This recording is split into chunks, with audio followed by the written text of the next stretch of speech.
چونکہ مسائل جو مسئلہ ہوتا ہے یہ حق کہنا مجھے بھی ضروری ہے، آپ کو بھی سننا ضروری ہے۔ اگر میں نہ آپ کو بولوں گا تو کون بولے گا؟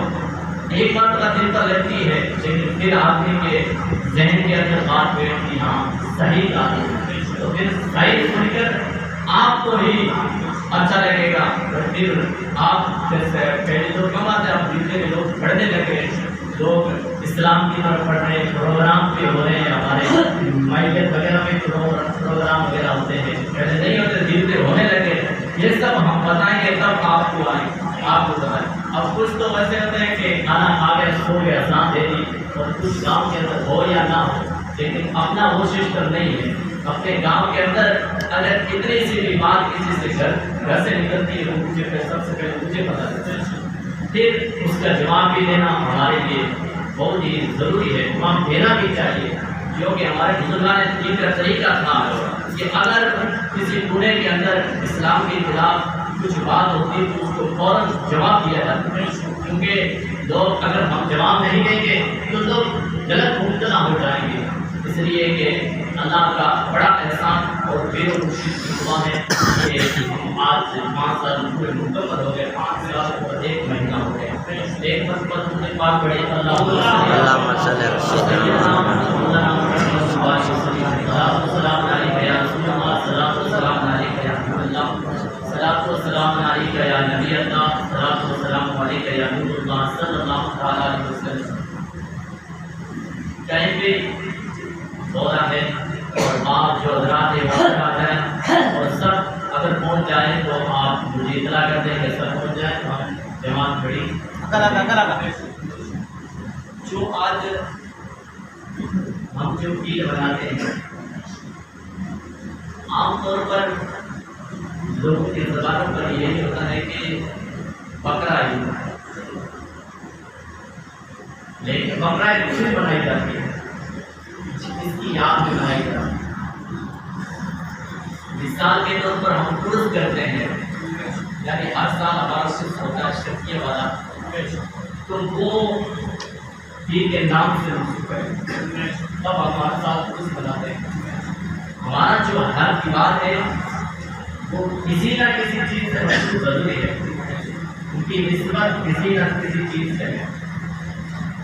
تو یہ جو عید ہے عید الاضحیٰ جو ہم بقرہ عید بولتے ہیں اپنی زبان کے اندر، تو یہ بقرہ عید عید الاضحیٰ حضرت ابراہیم علیہ السلام اور حضرت اسماعیل علیہ السلام کی یاد میں منائی جاتی ہے۔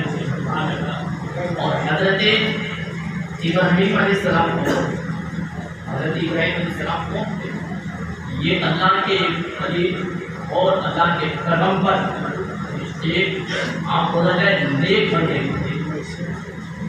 تھے۔ جب دنیا کے اندر ان کی تشریف آوری ہوئی، دنیا میں تشریف حضرت ابراہیم علیہ السلام کی تشریف آوری ہوئی تو اس وقت نمرود کا دور تھا۔ کس کا دور تھا؟ نمرود ایک بڑا ظالم بادشاہ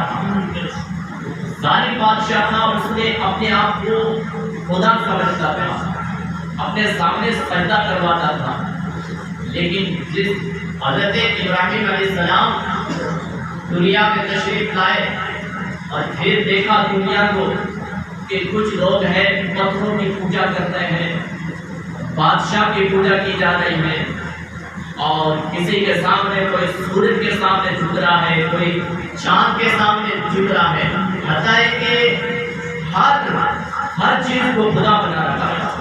اس وقت حضرت ابراہیم علیہ السلام دنیا میں تشریف لائے تو حضرت ابراہیم علیہ السلام کے جو چچا تھے آزر، ان کا ایک چچا تھا، وہ مورتیاں بناتا ہے۔ اب یہاں سے مسئلہ بھی آپ استعمال کرنا ہے تو ہمیں ذہن کے اندر بٹھانا ہے۔ مورتیاں بناتا تھا اور اسے بیچتا تھا، مورتیاں بنا کر بیچتا تھا۔ حضرت ابراہیم علیہ السلام نے کہا اپنے چچا سے کہا، اے چچا یہ آپ نے کیا بنا رکھا ہے، یہ کیا بناتے ہو؟ کہا یہ تو ہمارے خدا ہے، یہ ہمارے خدا ہے۔ حضرت ابراہیم علیہ السلام نے کہا کہ یہ ہمارے خدا نہیں ہو سکتے، ہمارا خدا تو وہ ہے جو پوری کائنات کا خدا ہے، یہ کہاں سے ہمارے خدا ہو سکتے ہیں؟ حضرت ابراہیم علیہ السلام کی بات سن کر چچا کے ذہن کے طرف خیال پیدا ہوا یہ کوئی عام بچہ تو نہیں ہے، عام بچہ تو نہیں ہے، یہ ہمارے خداؤں کے بارے میں غلط سوچتا ہے۔ آخرکار حضرت ابراہیم علیہ السلام نے تبلیغ شروع کر دی، کہا کہ یہ جو پوجا کی جا رہی ہے یہ تمہارے خدا نہیں ہو سکتے، خدا تو وہ رب ہے، خدا وہ رب ہے۔ اب یہاں سے یہ بات ذہن کریں کہ ہم قربانی مناتے ہیں، حضرت ابراہیم علیہ السلام کی یاد میں مناتے ہیں، لیکن کچھ لوگ ہیں آج بھی مسلمانوں کے اندر پائے جاتے ہیں کچھ لوگ کہ مورتی کے سامنے کھڑے ہو کر سر جھکا رہے ہیں۔ اللہ اکبر، مورتی کے سامنے کھڑے ہو کر سر جھکا رہے ہیں۔ اب مورتی چاہے وہ پتھر کی ہو، چاہے سونے کی ہو، چاہے چاندی کی ہو، وہ آپ سمجھ سکتے ہیں کہاں جھکا رہے ہیں۔ مجھے کہنے کی ضرورت نہیں ہے کہاں جھکا رہے ہیں۔ اب بتاؤ کہ یہ حضرت ابراہیم علیہ السلام نے تو منع کیا تھا کہ ہمارا یہ خدا نہیں ہے ہمارے خدا۔ لوگ اگر اس مورتی کو خدا سمجھ کر اگر اس کی پوجا کرتے ہیں، اس کے سامنے منت مانگتے ہیں تو وہ مسلمان نہیں ہے، وہ مسلمان نہیں ہے۔ آج کچھ لوگ ہوتے کچھ لوگ ہیں کہ جاتے کبھی گاؤں میں جاتے پیدل، کبھی وہاں بکرا چڑھاتے، گھروں کے سامنے وہاں جا کے مورتیوں کے سامنے جھکتے ہیں اور پھر مسجد میں آتے ہیں۔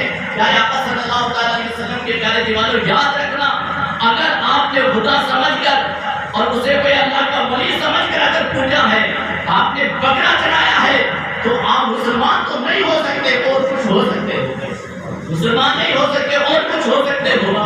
اگر یہ سب کچھ صحیح ہوتا تو حضرت ابراہیم علیہ السلام ان لوگوں کے خلاف کیوں بولتے، کیوں اپنا قدم اٹھاتے اور ایسا قدم اٹھایا اور ایسے خلاف بولے کہ آخرکار بادشاہ نے کہا اس ابراہیم کو میرے سامنے لاؤ۔ جب حضرت ابراہیم علیہ السلام کو اس نمرود بادشاہ کے سامنے لایا گیا تو حضرت ابراہیم علیہ السلام بے دھڑک تشریف لے گئے، اور وہاں کوئی حضرت ابراہیم علیہ السلام کا کلمہ پڑھنے والا نہیں تھا، بے دھڑک تشریف لے گئے۔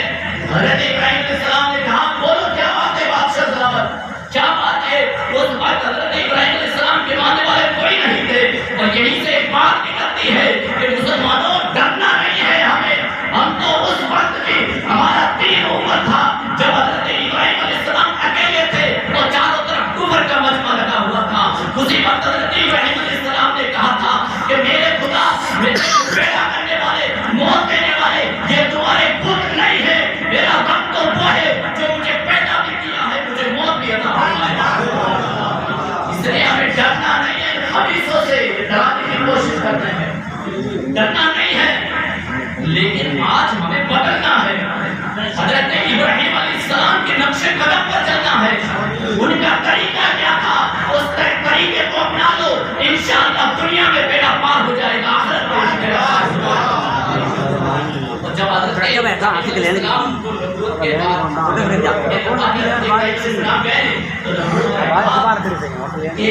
آپ کا نام ابراہیم کہا کہ ہمارے چھوٹے ہیں تو آپ نے توڑا ہے، آپ نے توڑا ہے، اور حضرت ابراہیم علیہ السلام نے بتوں کی طرف میں آپ نے بت کا اس کے اوپر کوہڑے رکھے، کوہڑے رکھ کے چلے گئے۔ حضرت ابراہیم علیہ السلام چپ رہے، کہا آپ کے یہ آپ کے خدا ہے، یہ خدا ہے، خدا تو مارتا بھی ہے، سیتا بھی، اسے کون مار سکتا ہے، اسے کون مار سکتا ہے؟ بادشاہ نے کہا یہ تو بولتے بھی نہیں، نہ چلتے کچھ کر ہی نہیں سکتے۔ حضرت ابراہیم علیہ السلام نے کہا کچھ نہیں کر سکتے، پھر بھی آپ اس کو خدا مان رہے ہو، خدا مان رہے ہو۔ آخر بادشاہ نے کہا کس کو آپ نے، ان کے ٹکڑے آپ نے کیے، کسی کا کان نہیں ہے، کسی کے ناک نہیں ہے، کسی کا ہاتھ نہیں ہے۔ حضرت ابراہیم علیہ السلام نے کہا بڑے مجھ سے پوچھو، جس کے کندھے کے اوپر کوہڑے رکھی تھی اس سے پوچھو، وہ کیا بت بول نہیں سکتے، چل نہیں سکتے، مان نہیں سکتے؟ حضرت ابراہیم علیہ السلام نے کہا تو پھر ایسے خدا کیسے ہو سکتے ہیں جو کچھ کرتے ہی نہیں ہیں، کیا نہیں پاتے، خدا کیسے ہو سکتے ہیں؟ آخرکار نمرود نے کہا، لوگوں کو بلایا اور کہا کہ کیا سزا ہونی چاہیے، لوگوں نے الگ الگ طریقہ بتایا، چار اور ٹائم نہیں، لوگوں نے الگ الگ طریقہ بتایا۔ آخرکار ایک شیطان کی شکل میں آ گیا اور کہا بادشاہ سلامت آگ تیار کی جائے اور آگ کے اندر ڈالا جائے۔ اب نمرود نے حکم دیا آگ تیار کی، اور آگ بھڑکی، اتنی آگ بھڑکی کہ اگر اس آگ کے اوپر سے فرشتہ گزرتا تو جل کر راکھ ہو جاتا۔ آخرکار حضرت ابراہیم علیہ السلام، بادشاہ نے اپنے سپاہیوں سے کہا اسے لاؤ، لایا گیا۔ سپاہیوں نے کہا دیکھا آگ لے کر آگ کے اندر ڈالا جائے گا، آگ کی ہمارے بادشاہ پر ایمان دے، آگ کے اندر ڈالا جائے گا۔ حضرت ابراہیم علیہ السلام نے کہا یہ آگ تو کیا، یہ تو یہ ایک آگ ہے، اگر میرے سامنے ہزاروں آگے ہوتے تو ہزاروں آگ کے اندر چلان مارنا۔ آخر کا حضرت ابراہیم علیہ السلام کو آگ میں ڈالا جا رہا ہے، فرشتے بھی آئے، کچھ سوال کچھ بات ہو تو بتاؤ۔ حضرت ابراہیم علیہ السلام نے کہا وہ رب مجھے دیکھ رہا ہے، دیکھ رہا ہے۔ حضرت ابراہیم علیہ السلام آگ کے نزدیک پہنچ گئے تھے اور رب نے جبریل امین کو حکم دیا کہ جاؤ آگ کے اندر نہ جانے پائے کہ آگ کو حکم سنا دو۔ اور جب رب کا آگ نے جب حکم سنا وہ آگ جو اتنی بھڑتی کہ اگر اوپر پرندہ گزر جاتا جل کر راکھ ہو جاتا، جیسے ہی رب نے حکم دیا آگ نے جب سنا تو آگ گلزار بن گئی، پھول کھلنے لگے آگ کے اندر۔ حضرت ابراہیم علیہ السلام آرام سے تشریف لے، وہ ابراہیم ہے جس کی آج ہم یاد مناتے ہیں، وہ ابراہیم جس کی آج ہم یاد مناتے ہیں۔ اور حضرت ابراہیم علیہ السلام کی عمر زیادہ ہو گئی تھی، لیکن رب نے آخر کا بیٹا عطا فرمایا، اسماعیل علیہ السلام۔ آپ بتاؤ کہ بڑھاپا ہو گے، اگر بڑھاپے کے اندر بیٹا ہو تو کتنی خوشی ہوگی باپ کو۔ حضرت ابراہیم علیہ السلام اپنے بیٹے سے بہت پیار محبت کرتے تھے، اتنا پیار محبت، اتنا پیار محبت۔ فرشتوں نے رب سے فرمایا میرے مولا یہ بندہ تو کہتا میرا خلیل ہے، یہ دوست ہے، لیکن تیرے سے زیادہ تو اپنے بیٹے سے محبت کرتا ہے۔ رب نے فرمایا میں جانتا ہوں کس سے محبت کرتا ہے، میں جانتا ہوں کس سے محبت کرتا ہے۔ آخرکار رب نے رات کے وقت حضرت ابراہیم علیہ السلام سوئے تو کیا دیکھتے ہیں، رب کا حکم ہے میری بارگاہ میں کچھ چیز قربان کرو، مجھے قربانی کرو، دوسرے وقت پہ قربانی کرو، تیسرے وقت جب تھا حضرت ابراہیم علیہ السلام دل کے اندر خیال آیا کہ اب سب سے زیادہ جو عزیز چیز ہے اسی کی قربانی۔ حضرت حاضرہ کے پاس گئے، کہا کہ سلامت میرے بیٹے کو ہتھیار کرنا جانا ہے، دعوت عام کے پاس سے روانہ ہوئے، چھری بھی ہے، رسی بھی ہے، گھر سے روانہ کس لیے؟ دعوت میں نہ گیا۔ راستے میں جا رہے تھے شیطان آ گیا۔ حضرت اسماعیل علیہ السلام چھوٹی سی عمر تھی، شیطان نے کہا اسماعیل کہاں جا رہے ہو؟ کہا دعوت میں، کہا دعوت نہیں ہے، دعوت نہیں ہے، آپ کو تو ذبح کیا جائے گا۔ حضرت اسماعیل علیہ السلام نے کہا مجھے شیطان بات آگے جا، وہاں سے شیطان کے بارے حضرت حاضرہ کے پاس گئے، وہاں سے بھی، پھر حضرت ابراہیم علیہ السلام کے پاس گئے، وہاں سے بھی، آخرکار جس جگہ پر اور جس بہانے کا حکم تھا وہاں چلے گئے۔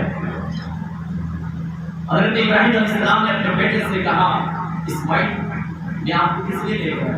اس لیے کہ اللہ کا حکم ہے، آپ کو میں ذبح کرنا چاہتا ہوں۔ حضرت اسماعیل علیہ السلام نے کہا اللہ کا حکم ہے، اگر ایسے اسماعیل ہزاروں ہوتے تو ہزاروں بھی اللہ کی شہید ہو جاتے، اللہ کی راہ میں اپنی گردن دے دیتے۔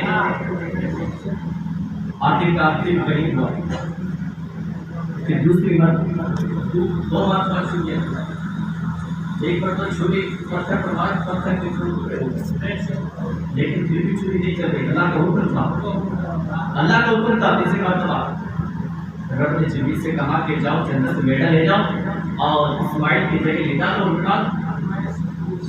حضرت اسماعیل علیہ السلام کی جگہ پر وہ بیٹا لے جایا گیا، حضرت اسماعیل علیہ السلام کو اٹھا لیا گیا اور حضرت ابراہیم علیہ السلام نے چھری چلائی تو چھری چل گئی، چھری چل گئی۔ رب نے فرمایا ابراہیم امتحان میں تو کامیاب ہو گیا ہے، اب وہ قربانی ہے جو آج ہم کر رہے ہیں۔ اب اللہ کا بندہ جب اللہ کا بندہ ہو جاتا ہے وہ یہ نہیں دیکھتا ہے کہ میری جان جا رہی ہے، میری بیٹے کی گردن جا رہی ہے، وہ یہی دیکھتا ہے کہ رب تو خوش ہو جائے، رب خوش ہو جائے۔ اس لیے ہمیں بندوں کو راضی نہیں کرنا ہے، رب کو راضی کرنا ہے۔ اگر رب راضی ہو جائے انشاءاللہ بیڑا پار ہو جائے گا۔ اور ہمارا تو مہینہ بھی ختم بھی قربانی پر، شروع بھی قربانی پر، ختم قربانی پر ہوا، شروع محرم آنے والا وہ بھی شروع قربانی پر۔ حضرت امام حسین شہید ہوئے، اپنے بچوں کو شہید کیا، اپنے رشتہ داروں کو شہید کیا۔ ہم وہ نہیں ہیں کہ جس کا سال ختم ہو اور رات کے وقت زنا کرے، شراب اور انڈے پیے، لیکن جب زمین پناہ مانگے بولا مجھے حکم دے کے اندر لے لوں، وہ نہیں ہے۔ ہمارا تو مذہب وہ ہے کہ جب ختم ہوتا ہے سال وہ بھی قربانی پر ہوتا ہے، جب شروع ہوتا ہے وہ بھی قربانی پر ہوتا ہے۔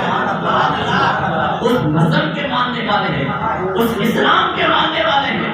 آج کچھ پر یہ بات کہتے ہیں کہ اسلام تو آتنکواد ہے، اسلام تو آتنکواد سکھاتا ہے۔ میں کہتا ہوں اسلام آتنکواد نہیں ہے، اسلام تو ایسا مذہب ہے، پاک و ستھرا مذہب ہے۔ اگر اسلام کے دامن میں آ جائے، دامن میں آ جائے، اگر اسلام کے دامن میں آ جائے تو یہ سب کچھ ختم ہو جائے۔ آج ہمیں بدنام کر رہے ہیں کہ اسلام آتنکواد سکھاتا ہے۔ میں کہتا ہوں اسلام آتنکواد نہیں سکھاتا، تمہارے باپ آتنکواد سکھا رہے ہیں۔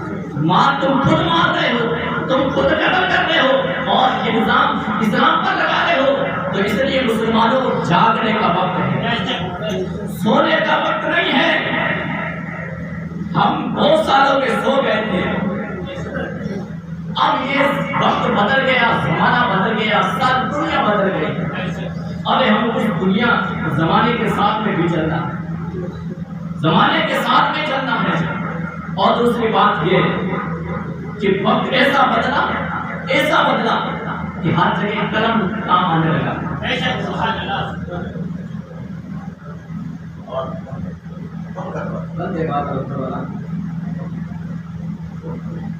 ایسا زمانہ بدلا کہ قلم کام آنے والا۔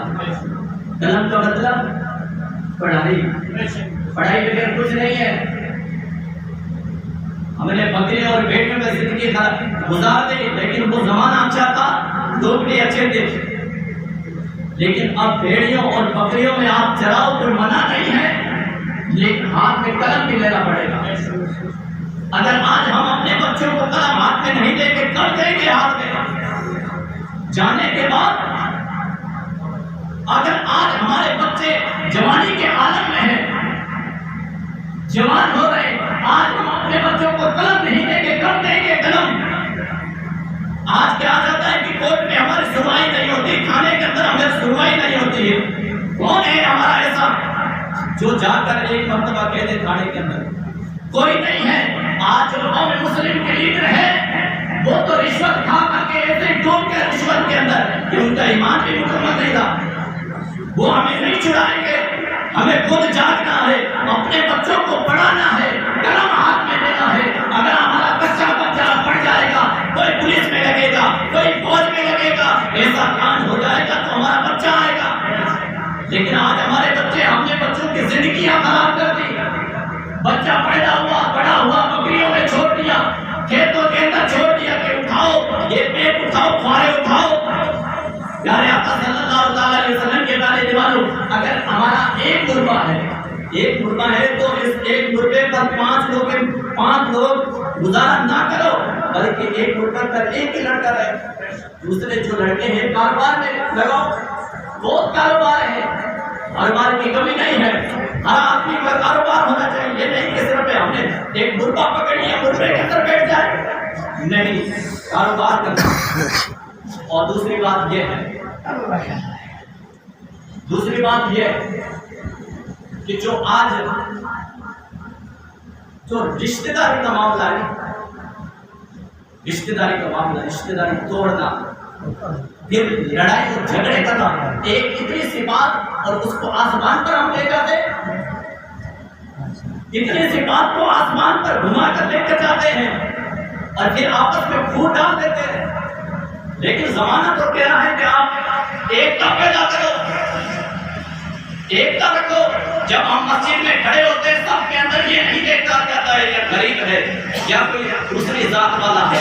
نہیں, اقبال نے کہا تھا ایک ہی صف میں کھڑے ہو گئے محمود و عیاض, نہ کوئی بندہ رہا نہ کوئی بندہ نماز رہا. ہمارا تو مذہب کرم یہ کہتا ہے کہ آپ ایک ہی صف میں کھڑے ہو جاؤ. میرے آقا نے فرمایا آخری خطبے میں فرمایا کہ غریب ہو یا امیر ہو, امیر کو غریب کے اوپر کوئی فضیلت نہیں ہے. امیر چاہے اپنے گھر پر ہو لیکن مسجد میں سب برابر ہے, سب برابر ہے. اس لیے ہم تو ان کے چکروں میں رہ گئے, تھوڑا سا پیسہ آئے لوگوں کو لڑوا دیا, جھگڑوا دیا, آپس میں بٹا دیا, ایکتا ختم ہو گئی. اگر ہماری ایکتا نہیں رہے گی پھر ہم سیاست کے طور پر دیکھا جائے, دنیا کے طور پر دیکھا جائے, ہم اوپر نہیں آ سکتے ہیں. ایک بھائی دوسرے کونے میں تماشا دیکھ رہا ہو, ایک بھائی فلاں کونے میں جا کر تماشا دیکھے اور بیچ والا بھائی مار جائے. پیارے آقا صلی اللہ تعالیٰ علیہ وسلم کے تعلیم کی مانو, ہم مسلمان ہیں, ذرا ہوش کرو, کانوں کو کھولو. کانوں کے یہ جو پردے ہیں, پردے کے اندر جو مٹی آ چکی ہے, پردوں کو کھولو. آج نہیں کھولو گے تو قبروں میں جا کر کھولو گے, وہاں کوئی نہیں آئے گا کہ آپ کان کھولو, کوئی قبر میں نہیں آئے گا. ہمارے انتقال ہو جاتا, ہم قبروں میں جاتے ہیں, اس سے کوئی سوال کرتے, کوئی نہیں سوال کرتا. ایک دن ضرور جانا ہے قبر میں, قبر کے اندر تو ضرور جانا, کوئی انکار نہیں کر سکتا ہے قبر کا. تو ہمیں قبر کے اندر ضرور جانا ہے. تو پھر یہ دنیا کے اندر جو ہم فساد کر رہے ہیں برادریوں کے اندر, یہ کیوں نہیں ختم ہو رہے ہیں؟ کچھ تو وجہ ہوگی, کیا تو دل پاک نہیں ہوگا, دل کے اندر دیکھنے والی ہوگی, دل کے اندر چغلیاں ہوگی. اب دل پاک نہیں ہو سکتا تو انسان کیسے پاک ہو سکتا؟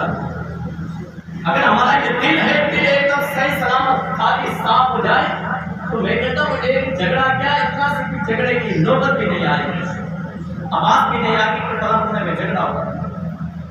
گھر کے اندر جھگڑا ہو تو آپس میں سلٹ دو, دوسرے جانے کی بات نہیں. بڑا آدمی حاجی صاحب بتایا ہماری یہ بات ہو گئی ختم.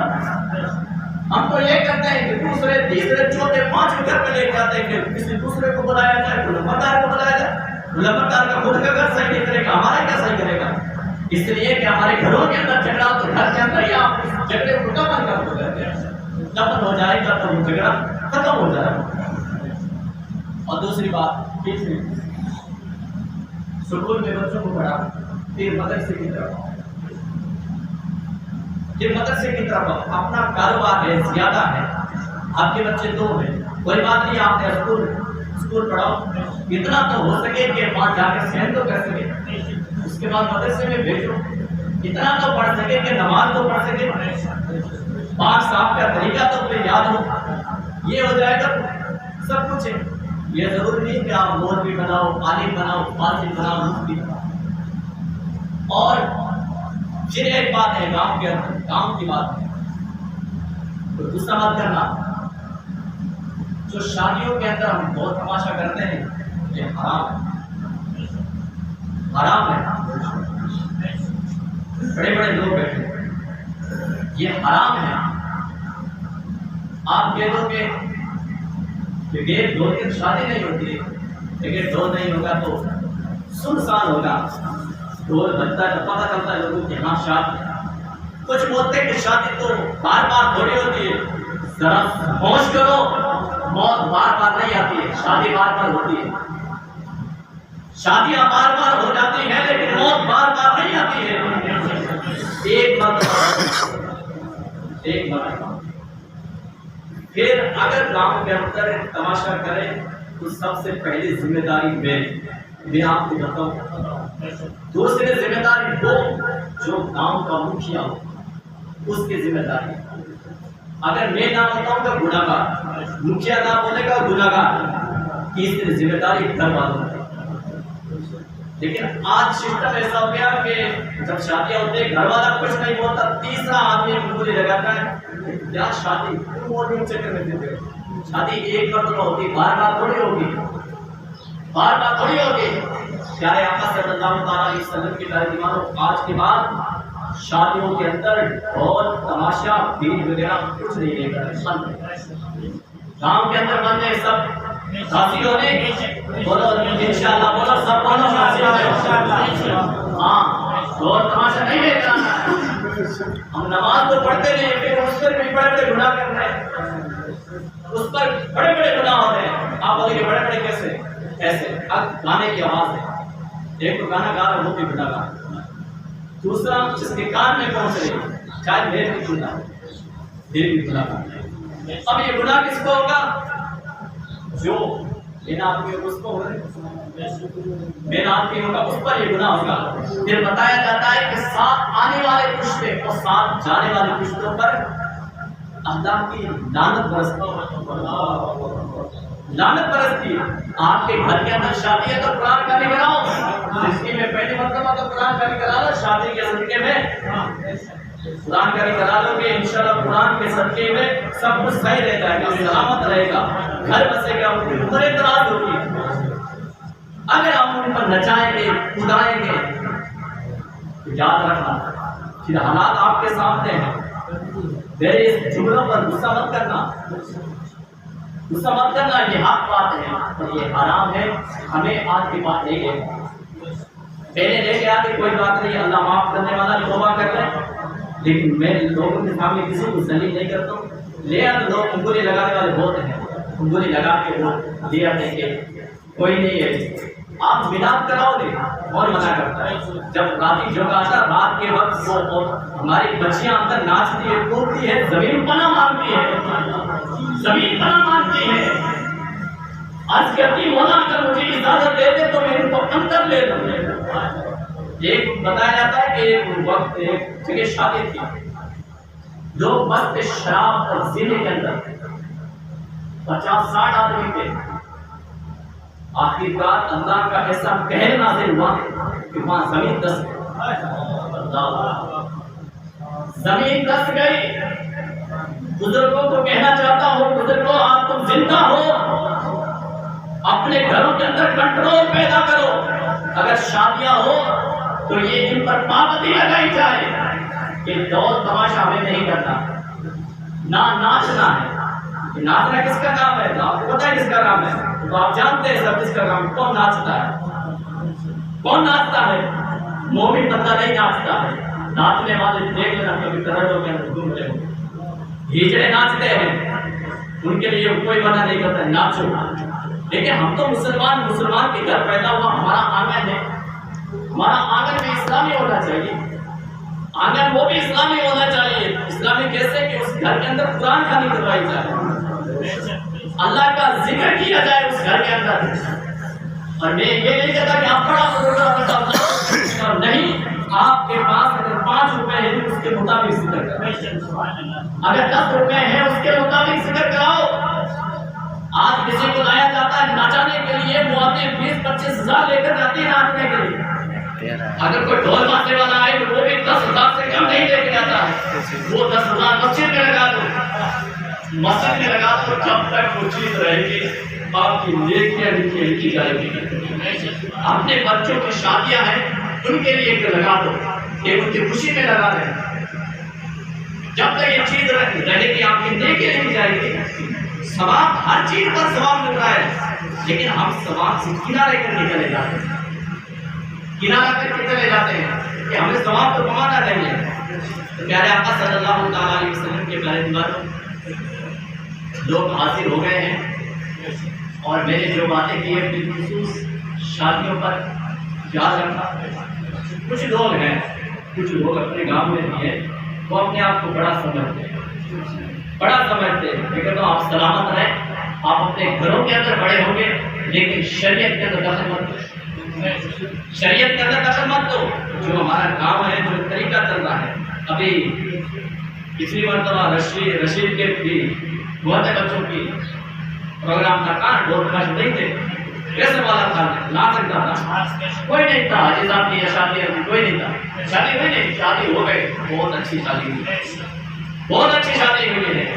ڈھول تماشے کس کام کے؟ اب تو یہ کس سے سنت ادا ہو رہی ہے، ادھر ڈھول تماشے کر رہے. شادی کرنا بھی سنت ہے نہیں، اور وہ سنت جو ہم سنت